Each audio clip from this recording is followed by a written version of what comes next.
Hello everyone. I am Abhishek Tripathi. I am Anushka Singhote. I am Ashish Patel. I am Ashutosh. I am Astha Jaiswal. I am Dhruv Raghav. We are Team Pheonix. Ready to unravel the enchanting world of storytelling. Today we are presenting our take on the magical science of storytelling, originally explored by the brilliant David JP Phillips in his captivating TED Talk. We hope you are excited as we are to dive into the depths of narrative magic. So let's begin. In 2009, a man, a journalist by the name Dhruv wanted to find out this story really the most powerful tool of all, and in order to do this, he went on his computer and he bought 200 objects from eBay. And the average price of the object was about $1. He then called 200 authors and he asked them, hey, would you like to be the part of this significant object study? Which means that I would like to write a story of one of the objects, and 200 of the authors said yes.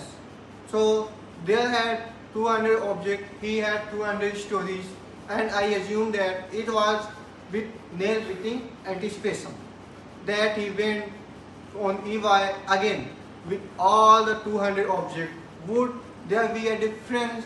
Would there be a change? Do you think there was a change? One of the objects was this beautiful horse head. There we go. This beautiful horse head. Now this beautiful horse head was bought for 99 cents and was sold. When the story was divided for the dollar of 62.95. That is a slight increase of about 6,395%. So, what is one of the situation? Not really, because he bought the 200 objects for a total of $119, selling them for $8,000. Now, that's insane. But, you know what even more intellectually challenging to understand? How can you and I go to the movies and pay good money for watch good movies like James Bond?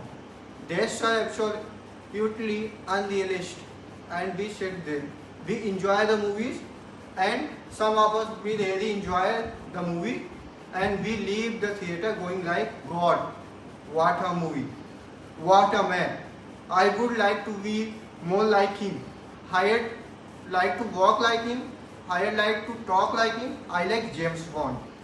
Oh, I wonder how I could be like Bond. And then this weird revolution hits like you from nowhere, and you come from a brilliant idea to walk to a watchmaker shop, and wow, what's happened to the Omega shop? That's shop that resembles that one of the one wearing watch of the movies, and you pay up about $10,000 to push the watch in your wrist, and you leave the store feeling more like Bond. Is this possible? How is this possible? PQ Media tells us that $10.5 billion is turned over in product placement revenue every year. How is it possible for you to be so easily tricked? Because something so simple as a story. Because you are tricked. Well, it all comes down to one core thing, and that is emotional investment. The more emotionally invested you are in anything in your life, the less critical and less objectively observant you become. And the greatest emotional investment of all is falling in love. Now, falling in love resembles a good story. Do you remember the last time you fell in love? Yeah, good for you. It's a beautiful feeling, isn't it? Do you remember how you longed, how you yearned, how you dreamed, and then you looked at him and maybe you thought, God, I love the way you chew that apple, so crunchy, and the way you slurp that tea just over the edge, oh, it's so sexy, love it. And then about 13 months later, when you biochemically fall out of love, 13 months later, on an average, you fall out of love. Suddenly, you find yourself sitting in the sofa and you go, Jesus Christ, where did this thing come from? Oh my God, where are my friends? This is a weird thing. Then, suddenly you hear a sound, you go like, what's that? You go over to the kitchen and you look and go like, oh, it's you. You're eating an apple there. Could you just keep down the voice a little bit? You're kind of spraying the table. Please don't. and you sit down comfortably again. Just a minute later, you hear somebody drinking tea from the kitchen, going slurp, and then suddenly this is all annoying to you. Have you been there? Sadly enough, 13 months later, our critical thinking and our cortex comes home from a 1-year-long vacation, and we start questioning things. During those 13 months, what happened was that our brain was flooded with neurotransmitters and hormones hijacking our cortex, throwing our objectively observant skills out of the window. And the thing with storytelling is the same thing can happen. In stories, the same hormones and neurotransmitters are released. Hormones like vasopressin, oxytocin, serotonin, dopamine, endorphins are released. And you know what? That's what I would like to do during my talk. I would like to infuse these 3 hormones into your brain. I call it the angel's cocktail. So it's a nice cocktail. Levels. And I need your consent on this. Is it okay? Cool. And if you don't like the idea of that, you will just have to cover your ears. So dopamine is what it looks like. And when you have that in your blood, these are the beautiful effects. You get more focus, more motivation, and you remember things in a better way. So what does dopamine feels like? It feels like this. About 6 years ago, I received a phone call from a woman who represented one of the biggest training companies in Scandinavia, and she said, "Hey David, we have got a lot of trainers in presentation skills and in rhetorics. We would like to increase the level of all of this, and we think you are a perfect pick. Would you like to come to a meeting?" And I am like, wow, I am honored, I would love to. And I come up to Stockholm and I am going to their office. And just as I am going to pull the handle down, what I don't know then is that I am walking into one of the absolute worst meetings I am ever going to have in my life. But I don't know that yet, so it's okay. I open the door and I met this woman. Her name is Liana, and hurriedly she says, "David, just so you know, I am not the one you are having this meeting with. You were going to have this with 3 gentlemen further on there." And I am like, okay, that's a bit strange. Usually you know who you are going to have the meeting with, and then she progresses with a little bit of chit-chatting. And then she suddenly says, "Are you ready now?" And I am like, yeah, what should I ready for? She says, "Just so you know, can you see the room over there?" And I go like, yes, I can see it. Well, in that room you have the 3 gentlemen. Just so you know, they are all majority owners of this company. They have got an ex-military background, and none of them wants the training that you are going to pitch. I am like, come on, why I am here? And it's like, well, all the trainers want this, but the management are on 2 high horses. They can't see that they need it. It's pretty simple. The only thing you have to do is go in there and kind of, just to prove the opposite. I am like, yeah, that sounds simple, doesn't it? And I remember myself, I am walking towards this office. My sweat is coming down my palms, my heart is racing, and just halfway there, she calls my name. And I still, to this day, don't know if this woman is sadomasochistic or just downright unintelligent. Because she calls my name and she goes like, "David." It's like I am going to get the tip or something like that. So I turn around to ask her, and she says the following. And if I don't tell you what she says there, is that annoying? Well, actually, as an example, I am not going to do that. I just wanted to prove to you what it feels with high dopamine levels. You would say that your focus was increased, your attention was increased, you were creative, and you created situations around this. And you probably already figured out that what room looked like correct. And you all remember that I did that to you for a quite while. Now the feeling you had there was high level of dopamine, which is beautiful. So how do you do that? Well, what you do is you build suspense. You launch a cliffhanger, and the most beautiful thing of all is that all storytelling is per definition dopamine creating, because it's always something that we are waiting and expecting. So just imagine, just by using storytelling, you can get those techniques. You don't have to do a cliffhanger like I did. So that was the first hormone. I would now like to go to oxytocin. Is that okay as well? I'll induce that. Alright. The beautiful effects of oxytocin are the following. You become more generous, you trust me more, and you want to. You want to do that? Alright. Alright. 9 months had passed, and it was a planned castration. And the little brother, who was 5 years of age at that point of time, he was kind of really looking forward to what's going to happen. He was going to become a big brother. He had helped choose the bed linen. He had even saved his own pocket money to buy a little stuffed animal, which was placed on the pillowcase. About 2 days before the planned castration, something happened. Something wasn't right. The parents couldn't. Something was off. And the day before, there was simply no movement in the stomach. There was no heartbeat. You couldn't feel or hear anything at all. So the parents were rushed into the hospital, laid down on a bed, and the doctor comes in, checks the stomach, and that the heart is no longer beating for their poor child. This was me 9 years ago. It was the worst thing I've ever experienced in my entire life. And I don't know, can you just imagine? What could you have to tell a 5-year-old? How you tell that to a 5-year-old? Can you imagine that? Because he is home there, waiting in the anticipation for this coming event. But it won't happen. So a part of me, to handle that, I talk about it. And now, I've talked to you about it now. And now you have got higher levels of oxytocin in your blood, whether you want it or not, which means that you feel more human, you're bonding to me, and you're feeling more relaxed. So how do you do that? In storytelling, you create empathy. So whatever character you build, you create empathy for that character. And oxytocin is the most beautiful hormone of that all, because you feel human. The third and the last hormone is endorphin.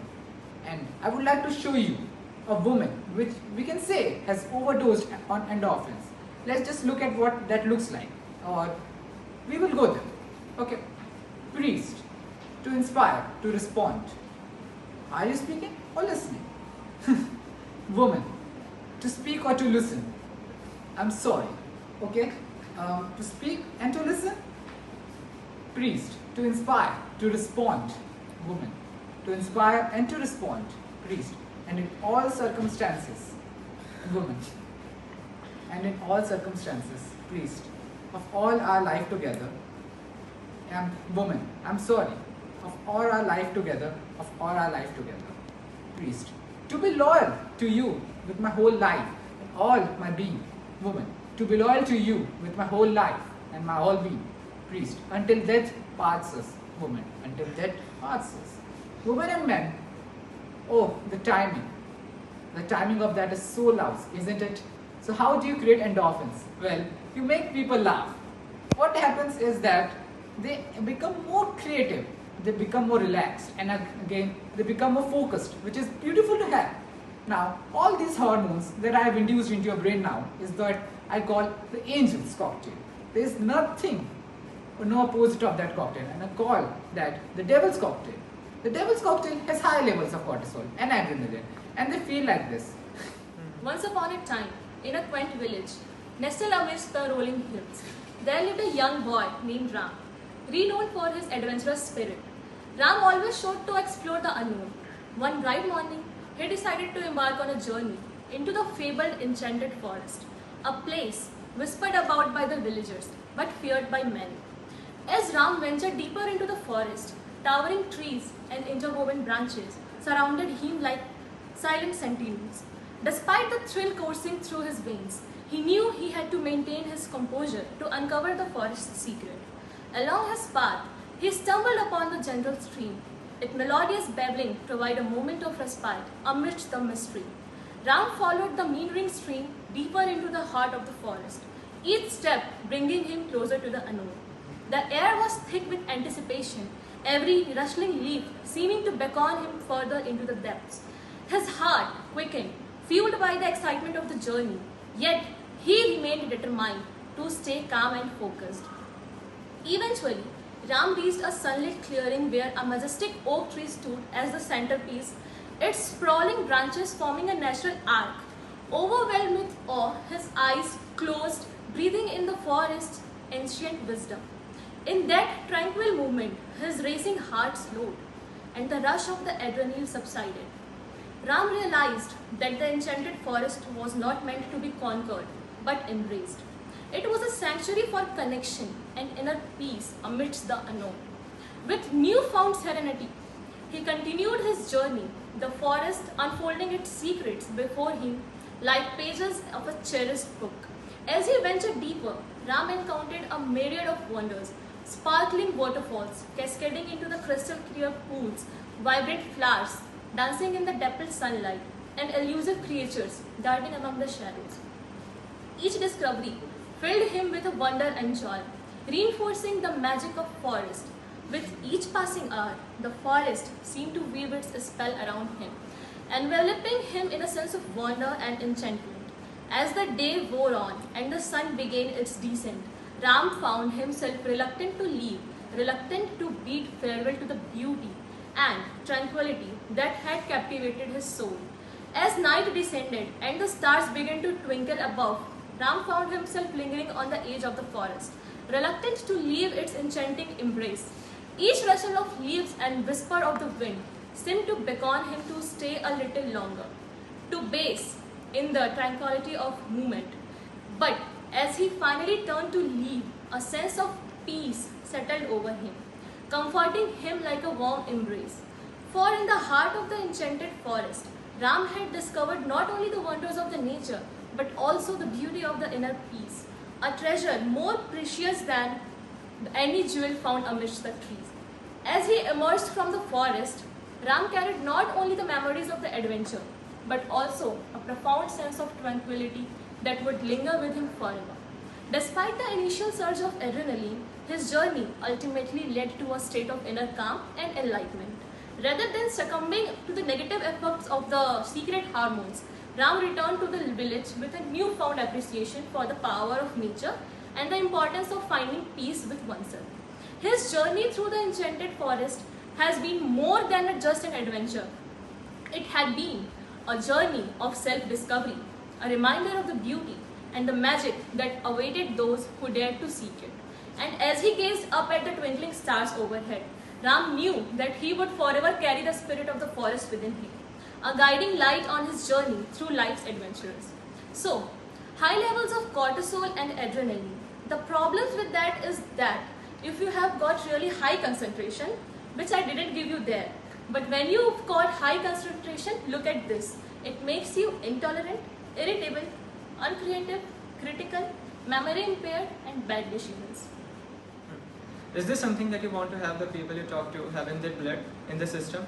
Now in a stressful work lives, many times when you present, communicate, deliver meetings, which one do you think they have drunk most of? The devil's cocktail or the angel's cocktail? Most commonly, the devil's cocktail. And the problem then is that you have got all this to work against, but all of that can change today. All of that can change by you starting to use something I call functional storytelling. And functional storytelling means that you do these three things. One, you have to understand that you don't have to be a bearded old man in front of a fireplace with a dark voice in order to be a great storyteller. In my experience, when I train people, everybody is a good storyteller from birth. The only problem is that you don't believe in it. The second thing is write down your stories. You will notice that you have 3 to 4 times more stories in your life than you thought that you had. 3.